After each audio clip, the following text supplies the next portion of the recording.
but de ce TP est d'étudier et réaliser des applications à base NE555 selon le mode astable qui délire une tension périodique de la forme carrée. Le circuit intégré NE555 permet de réaliser des temporisations allant de quelques microsecondes à quelques heures. Ses performances et ses facilités d'emploi lui ont ouvert les domaines réservés pendant longtemps à l'électromagnétique. Le NE555, qui se présente sous la forme d'un circuit intégré à 8 volts, représente aujourd'hui une des solutions les plus utilisées pour la génération de signaux rectangulaires.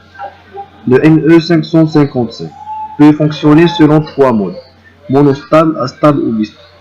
On commence par une petite interprétation. La tension de sortie est au niveau haut quand le condensateur se charge et au niveau bas quand le condensateur se décharge. Les principales caractéristiques de ce composant sont vitesse max des impulsions moins de 2 millisecondes, base de temps pouvant être de quelques microsecondes à des heures, fréquence max 2 MHz.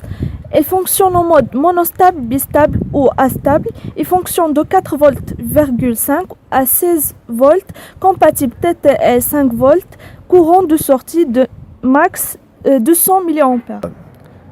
Et en ce qui concerne ses compositions internes, il contient 3 résistances, 2 amplificateurs de type comparateur, une bascule RS, une porte logique de type inverseur et finalement un transistor. Pour réaliser le montage en mode astable, on a besoin d'un NE555, un potentiomètre, des fils, aussi on a besoin de 2 condensateurs, 2 résistances différentes,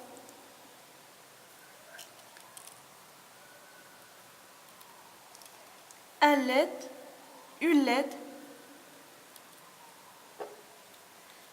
un générateur pour l'alimentation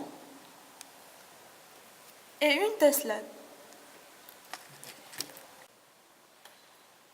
En ce qui concerne les composants, on a pris comme valeur 150 kΩ pour la première résistance, 50 kΩ pour la résistance variable, autrement dit un potentiomètre, 470 ohms pour la troisième résistance, un générateur de 9 volts, 2 condensateurs de 10 microfarads et une Tesla comme vous voyez et un petit LED.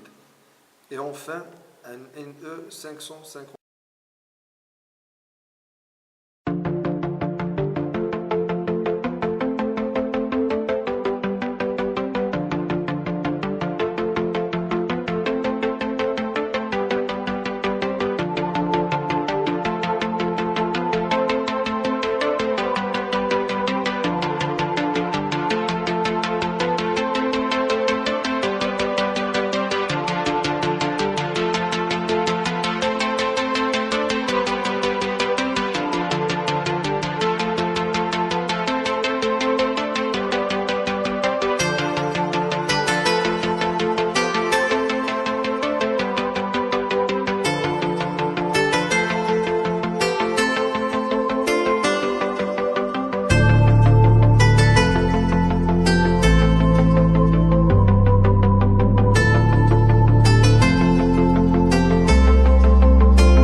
réaliser le calcul pratique de ce circuit, il faut changer cette résistance variable par une résistance non variable, afin de montrer la compatibilité de l'étude théorique avec celle de pratique. Et on commence. Maintenant, on commence le calcul. À cet instant-là, notre collègue calcule le nombre d'allumages de notre LED.